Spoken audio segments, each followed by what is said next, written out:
How's it going, everyone? This is Christian Duque from votingagainstthepeople.com, where we expose elected officials and superdelegates that vote against the citizens. As you guys know, these podcasts that we do with Bernie Sanders delegates are very important because they keep morale high, they keep the supporters informed, and it's a message to the press and to the country that the political revolution is alive and well. Today, I'm very excited to welcome a delegate from California. My gosh, everybody was talking about California. It is probably the biggest state in terms of delegates. There were a lot of shenanigans that went on during the primary, and we're going to talk about that. We're going to talk about the convention, Bernie's endorsement, and so much more. I would like to welcome today our good friend Angelica Duenas, a delegate from California. Angelica, how are you today? I'm good. Hello, everybody. Thank you, Christian. Thank you for having me. It's a pleasure. Awesome. And we have so much to talk about because, again, California was that sort of last battleground state for the Bernie Sanders campaign, and everybody was looking at it. Before that, though, tell us a little bit about yourself, what you do, what city you're from, and California. You're a great home state. For sure. Yes, thank you. Yes, my name is Angelica Duenas. I reside in the city of Los Angeles in the neighborhood of Sun Valley. I'm born and raised in Sun Valley. I've been working with my community for a while. I have a bachelor's in political science and a master's in organizational leadership. Um, I've been just kind of working admin and human resources and stuff like that personally, but on my free time, I have been involved with my neighborhood council for a few years now, since 2010, and just kind of trying to do my part to better our community. And I got involved with the Bernie Sanders campaign sometime last year by volunteering, and earlier this year by running as a delegate. Fantastic. Now, you were telling me, because I had asked you what was the California convention like, and you had pointed out that the California convention actually took place in February, but the delegate process, the delegate selection process, was done through an executive board meeting. So maybe talk about that process. What was that like? Because we know that while the Associated Press and the mainstream media gave Hillary Clinton the win, pretty much hours after the polls closed. The count didn't actually finish till a month later. So was it real confusing figuring out how many delegates each candidate had and the whole delegate process in general? Absolutely, absolutely. It was a bit of a mess. We had a lot of folks that were kind of on standby. We were a lot of people whose districts were on watch to see if they were going to flip or not. A couple of them did. So people were kind of expecting to go. So, fundraising and things like that had been started since back when, but it was a bit confusing as far as how can these delegates raise funds. In fact, one of our district's delegates had that same issue where she started raising funds for just in case. Unfortunately, our district didn't flip, so she's passing on her funds over to the delegates that were are going to get to go. Um, but it was definitely stressful. Um, it was a lot of waiting around to see what they were going to do. We felt very uninformed. It was kind of you show up here, and it was a 3-day event, and the announcement as far as who was going to be the at-large and the Pleo uh, delegates did not get announced till Sunday. And yeah, unfortunately, we didn't know much as far as our role still up until very, very recently. It's been a lot of learning as we're going, I would say. And that's crazy because here in Kentucky, they had us there the whole day, and there's some shenanigans here as well. But I mean, it was nothing intentional. It was just, it was a very crazy experience. But, it went till, the late hours of the night or something. But that was still one day. You guys had 3 days. So I guess, really, I shouldn't have complained at all.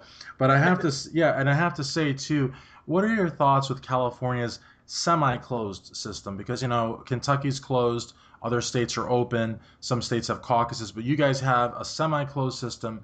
And I did a lot of phone banking in California, so I know a little bit about it. I know that your independents there can go as TPP or no, not TPP. That's my, what am I saying? That's the Trans-Pacific Partnership. They can go as no party preference, NPP. Yes. Yes. And That's a big slip there, but no, it's okay. and they're actually both Which bad, TPP is a which is very crazy. Yeah, important. Yeah, yeah, exactly. they're actually both bad, the TPP and the NPP. But the NPP voters there. But what I thought was interesting about the NPP voters is that it's not a true independent designation, because as an NPP voter, you can vote, I believe it was American Independent, Libertarian, or Democrat. You can't vote Republican. I think that's changing, but it's a strange system. It's not, and of course, a lot of the NPP voters were being given provisional ballots. In fact, there was a video of a California poll worker that made a video blog about it and said they're telling us that Yeah. NPP voters are to get provisional ballots, when in reality the NPP voter was supposed to get a crossover ballot. And the big Yep. difference there is the provisional ballot, you're writing in a candidate. The crossover ballot has the name Bernie Sanders on it as a choice. What Exactly. what's your take in terms of this bizarre system? I mean, I guess I'm sort of creating a bias in you by, by saying bizarre system. But what's your take on the semi-closed primary system? Absolutely. Well, I mean, I think that if how the poll workers were trained is separate in the whole system. The as far as NPP goes, I believe it's up to the parties to allow folks to participate or not in their primary. So in California, the California Democratic Party allows for NPP to participate in the primary. So it's not, you know what I mean? So it's kind of very strange. It's really up to the parties. So I Oh believe that the wow. Republicans are now allowing or will be allowing NPPs to participate in their primaries coming up. But so that's kind of strange in itself. So I'm glad that there are some parties that allow NPPs to participate, since it is a big fraction of the voters here in California, non-party preference. Um, as far as the training went, I mean, I would like to talk about Alex Padilla, who's our Secretary of State, who is in charge of that process, the training, the actual administering of the elections that are state sanctioned. Alex Padilla has been campaigning with Hillary Clinton since late last year. So I think that there's a lot of questions there as far as being neutral and definitely conflict of interest there. Um, I think that there is signs of election fraud, definitely voter suppression, roll tampering, people who were registered as um, who were lifelong Democrats, and all of a sudden they were showing up as Republicans or non-party preference on the rolls, and given a provisional ballot or being turned away, in a wrong fashion. You should have at least given a provisional ballot if there's a question in Hmm. regards to what they show and what the rolls show. So I mean, it was a mess. It definitely was a mess, the whole thing. So it was very stressful. I think people have been very upset since the day of. My polling location was very disorganized. I showed up at 6:45 in the morning. It was supposed to open at 7 and didn't open till almost 7:30. So I mean, I think it was just bad planning. And honestly, I have questions whether it was an accident. Um, I think that a lot of these mistrainings could have been, falling on the lines as under election fraud, to be honest. Absolutely. I mean, what's crazy about a lot of these polling precincts is that some of them will open late but refuse to stay open later. And, Hmm. in Kentucky, we have a similar Secretary of State. In fact, her entire family, it's argued, run or control or very popular, however you want to say it, in the state Democratic Party, and that's a problem. I think that's a real problem. And I'm an attorney, and I worked in a voter protection hotline for the Sanders campaign in Louisville on election day, and we were receiving calls from people that were very uncomfortable with the fact that they were receiving emails not from the Secretary of State's official email, but from the Secretary of State's campaign email urging them to vote for Hillary Clinton. They thought Hmm. it was inappropriate. They thought it was undue influence. And again, it might be totally legal, but it doesn't mean that it's ethical. And I have to say also, one of the things too in California, the polls were pretty accurate. Bernie went from a deficit of like 30 points, 40 points to some polls the day before the primary had him winning by 1% with a 4-point margin of error. The AP called the election a few hours after the polls closed and had Bernie losing by almost 20 points. And of course, we all know that the day of the election in California, that morning, there was a mainstream media barrage of everyone saying that Hillary was a presumptive nominee, and as you said, voter suppression, I believe, was at hand, and I believe the mainstream media were complicit in that voter suppression because Absolutely. that June 7th election, it was California, it was New Jersey, it was the two Dakotas, it was Montana, and I believe it was New Mexico, unless I already said them.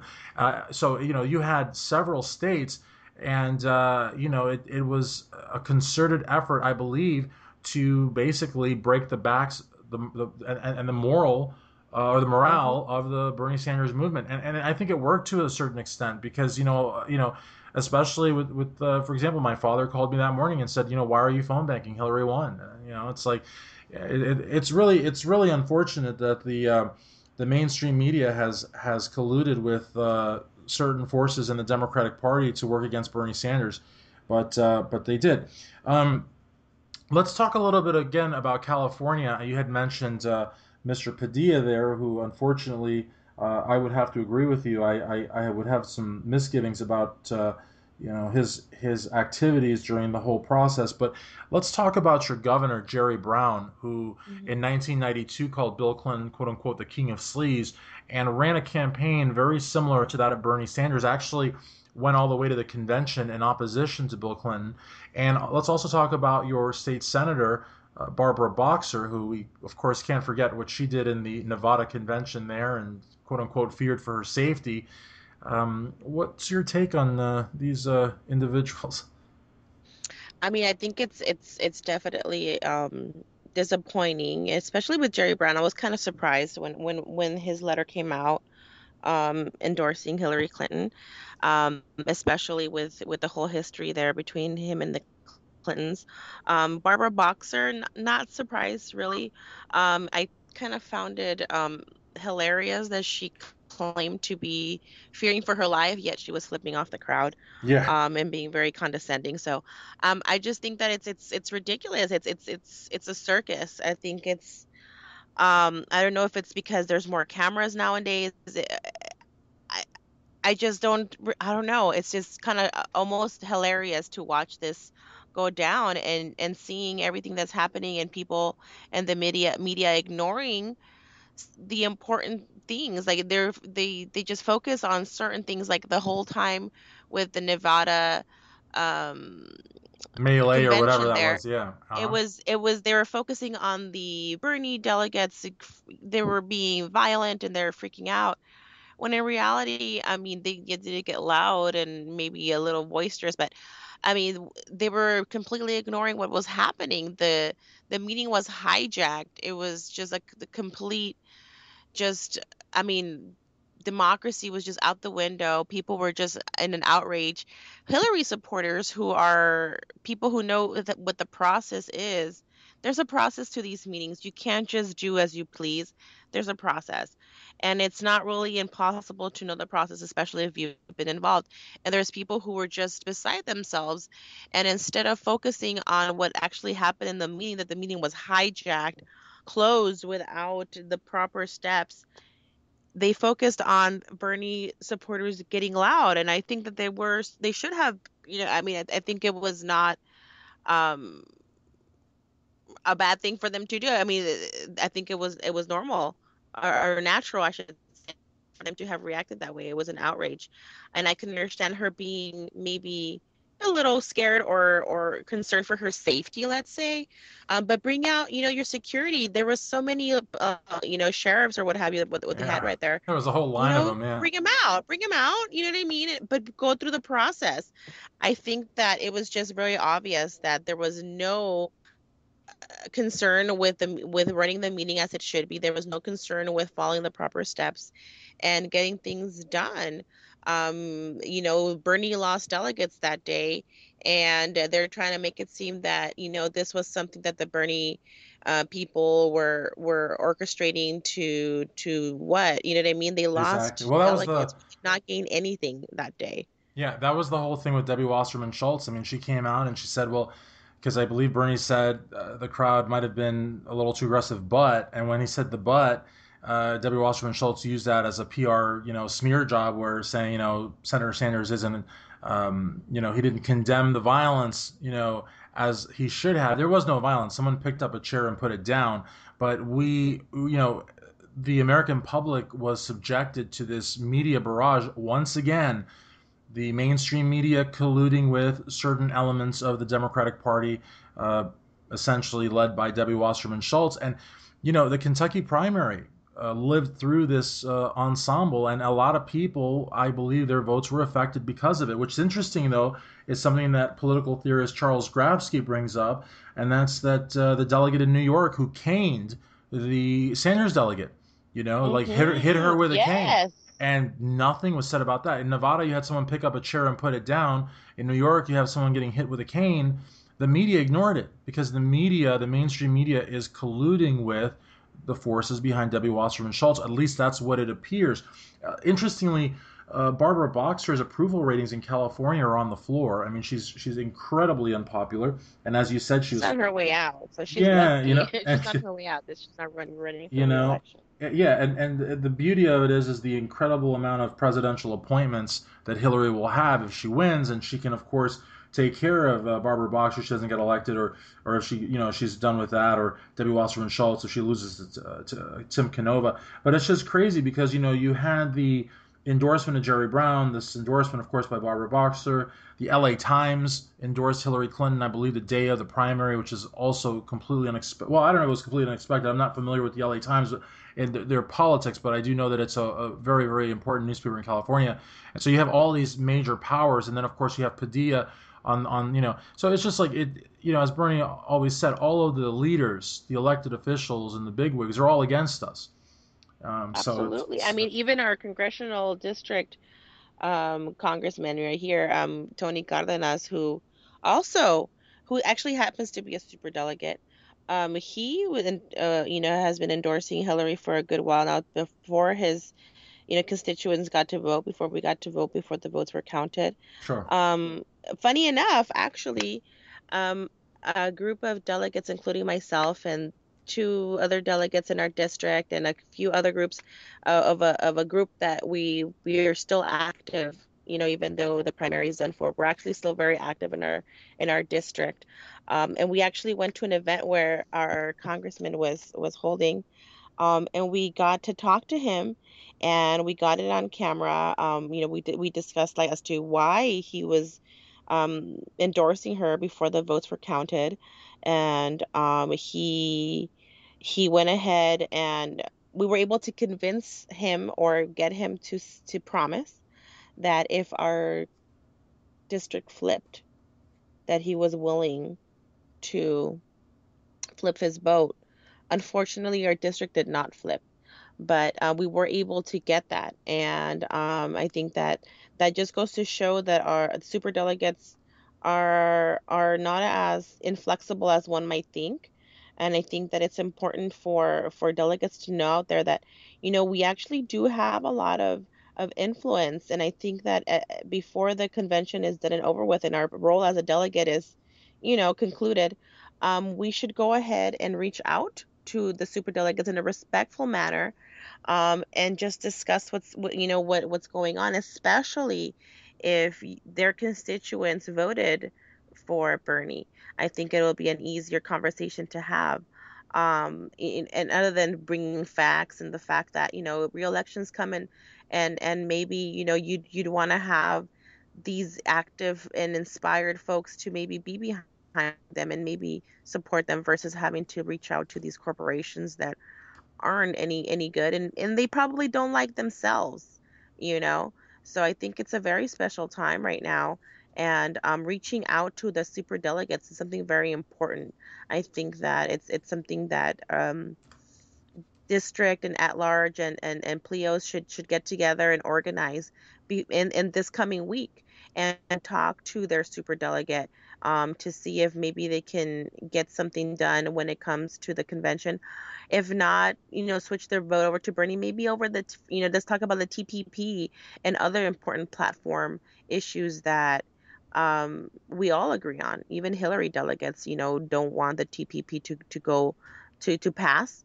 So maybe we can work on unified projects before the convention, like reaching out to our delegates. That's something what we're going to be working on very soon, is reaching out to our counterpart delegates and see if we can maybe come together before the convention and reach out and send a message to our representatives that, we are unified in these Absolutely, important issues. absolutely. Can we make this happen when it comes to the convention? Can we Sure. make sure that the platform is strong?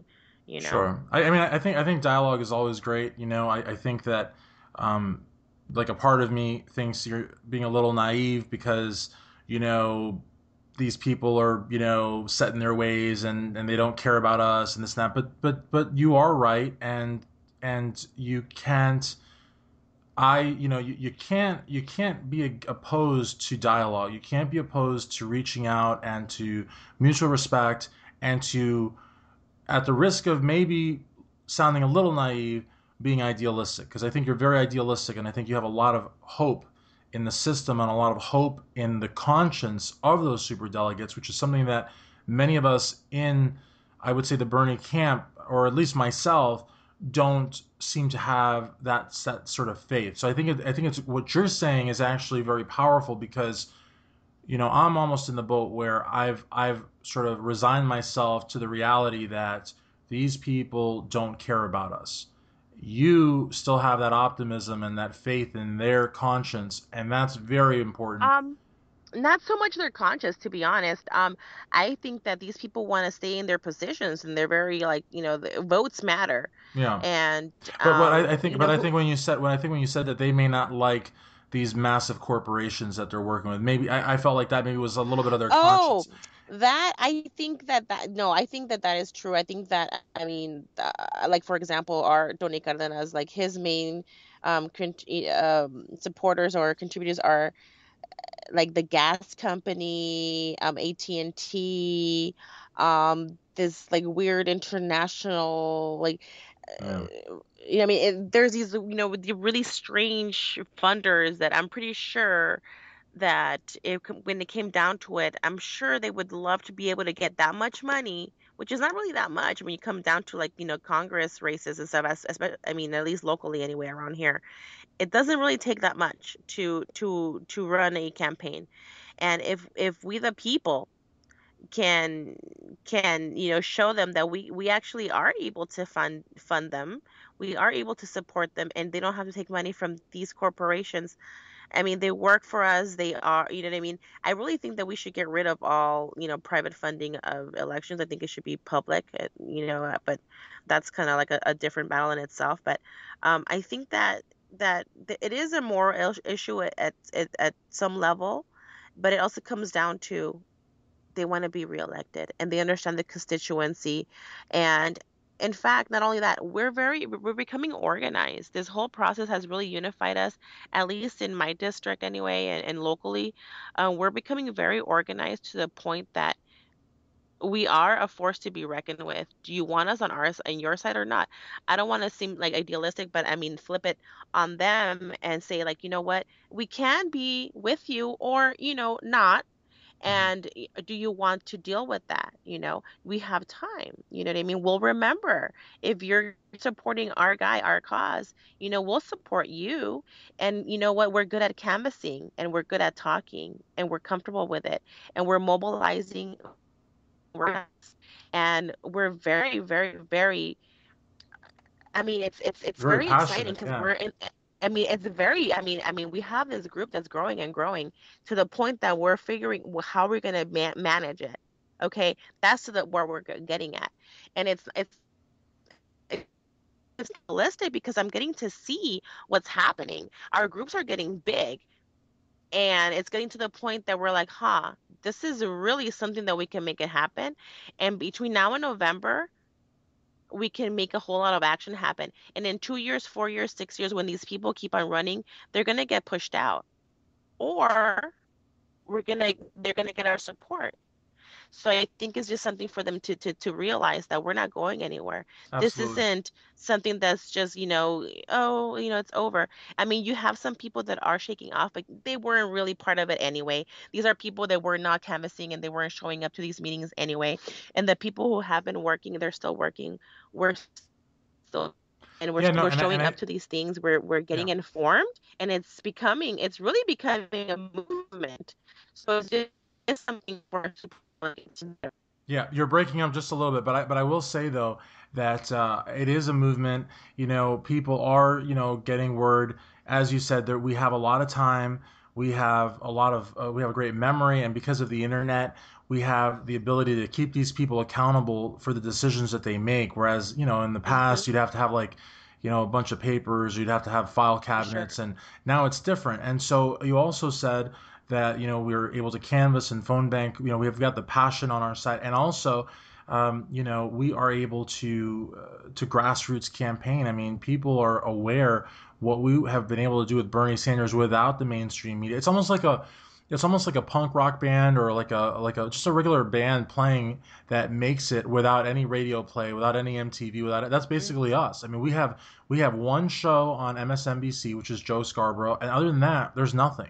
No one supports us, and we've been able to do Oh, that. it's been completely an underground campaign. Absolutely. It's been completely underground. And because of that, I mean, we've been, kind of sophisticating our tactics, as you could say, kind of guerrilla political warfare is what we're trying to do here. We're working with what we have. And we just live in such a special time. I think that, it's not going to be like the Ron Paul thing. I think that Ron Paul's movement was a good effort and I loved it. And I think that if maybe, he was where we are at now, it could have been different.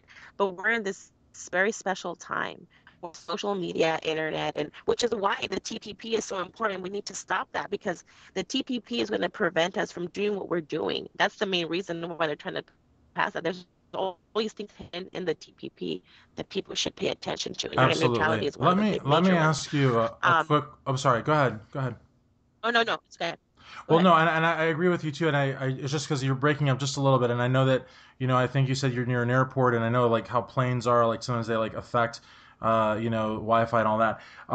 But I just want to say Totally. that out to folks out there, so in case they hear you breaking up a little bit, Angelica's still with us.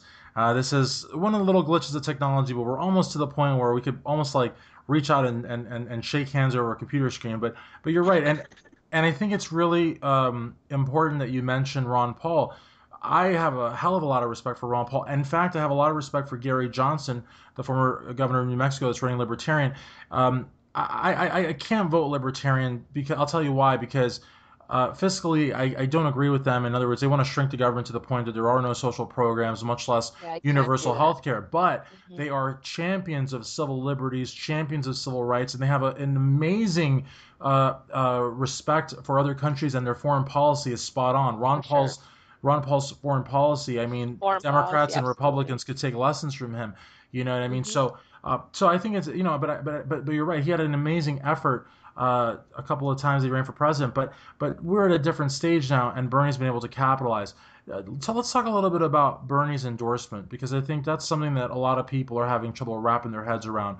In other podcasts, I've said there's a Bernie AM and a Bernie PM, and I'm referring to the Tuesday last when he endorsed Hillary Clinton.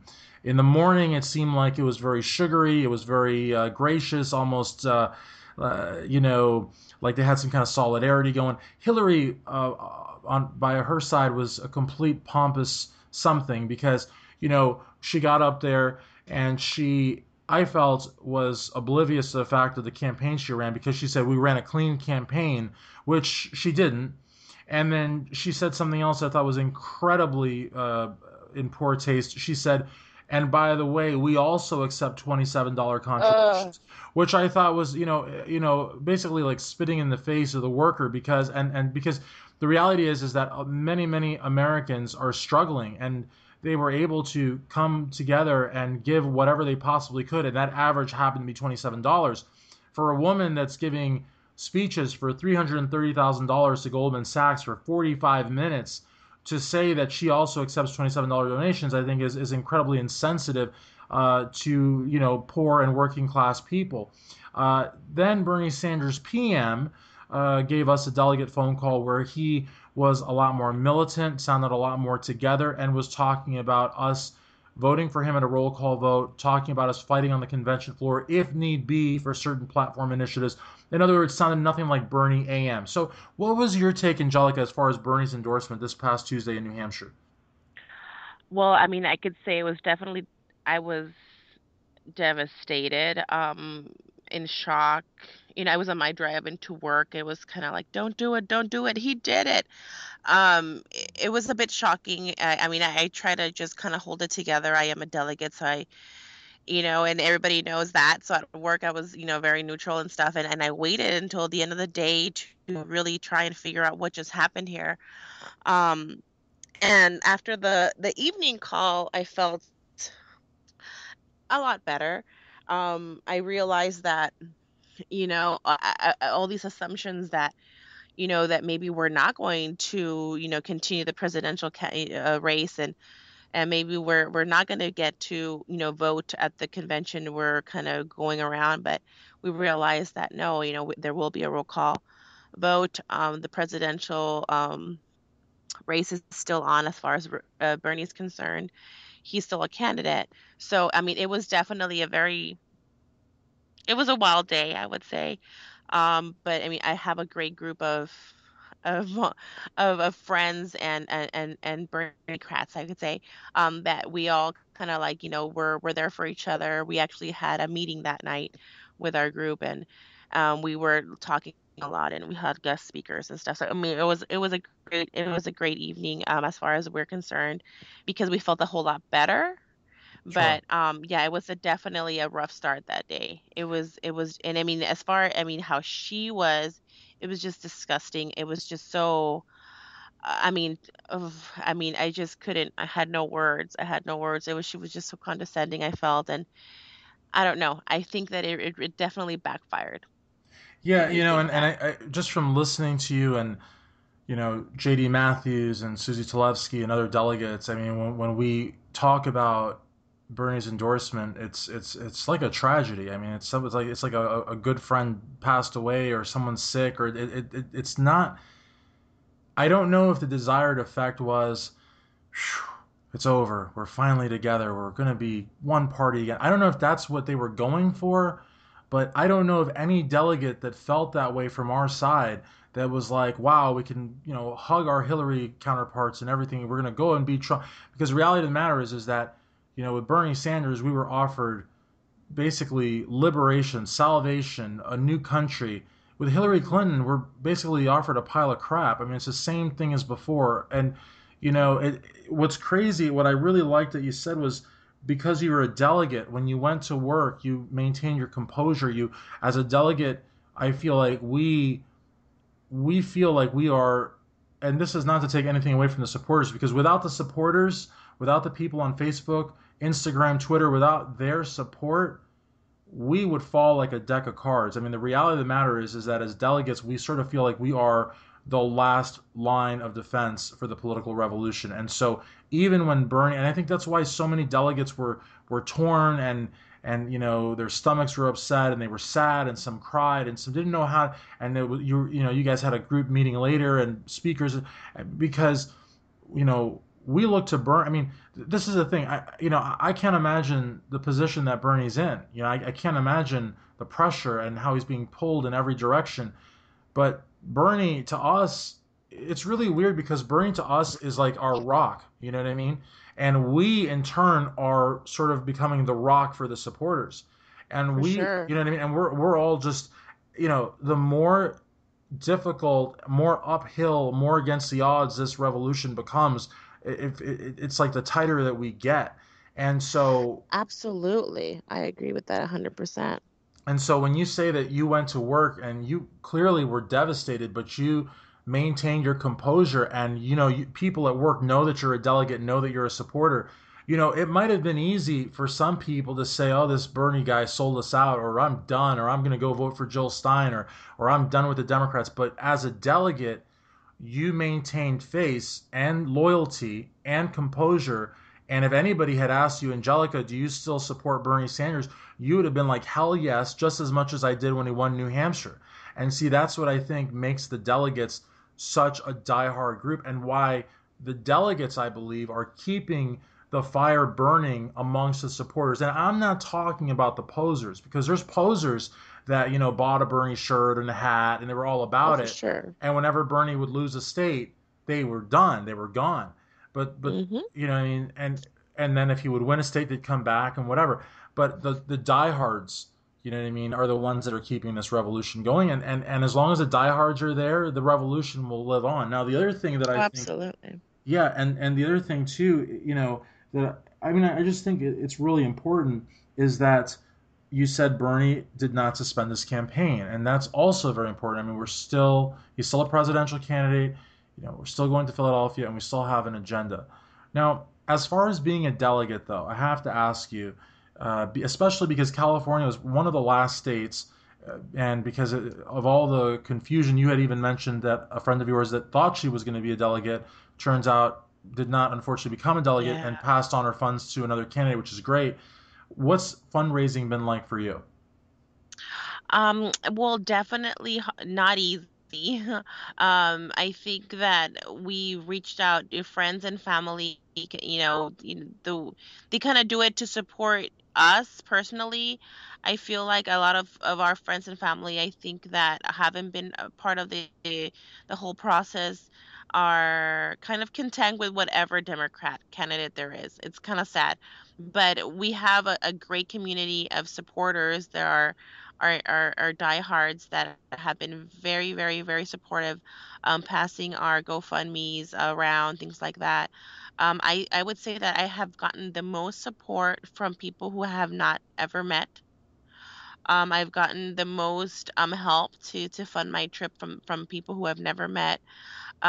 Because I think that the Bernie Sanders campaign, like you said, has been very underground, and unless that people have been seeing it, which I mean, people have been bombarded with Trump and Hillary ads and polls and things as though Bernie doesn't exist, Yeah. to the point that you know it almost seems like they don't believe as much as we do because they don't see it. And since we're working so hard getting things done, with the folks that we feel that can be maybe swayed or persuaded to vote for Bernie, we've been focusing on them. So I think that we've been actually having a lot more success with those folks that are already diehards. And at this point now, with the endorsement, I feel like people have been so demoralized Yeah. Oh, that's the that best word. Yeah. that the funding has definitely come to a bit of a standstill. We are, still moving with activities. There was a couple of delegates who had fundraisers, like in-person fundraisers, like pizza party stuff like that, recently, and those are going well. So we're moving in that direction to see what we can do, and showing folks that we're still here. We're as the delegates are we're going to Philadelphia, and we want have them talk to us. Let us know, what do you want us to focus on once we're there in Philadelphia in the convention. What's your important topic, and because it's more than just Bernie too. It's like it's the whole thing. It's the platform, and we're all in it together, and but yeah, definitely the funding has been an uphill battle, and it's just getting a little bit harder now. But I think that there's enough diehards out there that I know it's been a rough week, but I think they need to understand that it's not over, that Bernie is still fighting for us, and that if you haven't donated to a delegate, please, go to the Fund Delegate website and see who's your local delegate that is not that close to their goal, and give them a hand, because we're gonna make it to Philadelphia, and a lot can happen in the next week or two between now and when we actually do the final vote on Wednesday or Thursday. Absolutely. So it's, yeah, I mean, I would say it's important for folks who are considering donating to their delegates to go ahead and do so. A lot of these fees are due, have been due. So give them a hand, you guys. It's very important to get all of us there. Okay, so let's talk a little bit about the convention because that's really what a lot of folks are harping on right now. Everyone's terrified of the convention. You know, are the Bernie delegates going to sell out, whether it's for a shrimp cocktail or a front row concert ticket or a state political party position? Because there's going to be people, I don't want to say from what delegation or from what persuasion, but they're going to be trying to buy out Sanders supporters. It's not enough that Bernie endorsed Hillary. It's not enough that the mainstream media has written us off. We are still a threat to the establishment. And the 1900 are probably as big, if not a bigger threat than, Bernie Sanders winning key states like California or New York, because the convention is the last battle. Anything can happen. You know what I mean? And like Sure. you've pointed out during this entire chat, the super delegates are, a very, sort of different animal, and they could. It's highly unlikely that they would switch to Hillary, but they could. If they did, she has no nomination. So, her poll numbers, she's not doing so well against Donald Trump. There's states that Democrats haven't lost in many elections that Donald Trump could potentially win against Hillary Clinton. So, and Bernie Sanders is still basically, and I hate to be vulgar, but kicking Donald Trump's ass up and down every poll everywhere in the country. So, we're still a threat. What are your plans, Angelica Duenas, at the convention? Oh, for sure. Most definitely, to push the platform, Bernie's platform, we want to make sure that we get that TPP out of the talks. We definitely want to make sure that we turn it down. We do not want the TPP to pass. So that's for sure. On the flip side, though, as super delegates, like you mentioned, I want to and push that all of our delegates between now and the convention try and reach out to your super delegates, and at the convention, um, also, I mean, make contact. These people are, a bit more, um, they're more approachable than you think that they are. Um, and I mean, the reason why super delegates exist to begin with is to ensure that the strongest candidate makes it to the general election. So at this point, they need to do their job. They need to ensure that the Democrats win in November. And Bernie is the only candidate that can beat Trump. So, I mean, the super delegates need to do their job. So we need to just kind of remind them that what their position is, the importance of their position, and the fact that we're not going to forget. And if Trump wins come November, I mean, I don't think that's going to be it's going to be over. It's going to be a whole lot harder to get this revolution in place, but it's moving. It's moving. And so I mean, the super delegates need to really just kind of get it together and jump on board, because if not, we're gonna get this going without them, and it might just take a little bit longer. I mean, I think we all understand that regardless of what happens in the convention, regardless of what happens in the election, it's not over. Okay. Absolutely. So it'll make it a whole lot easier if we can get Bernie in there.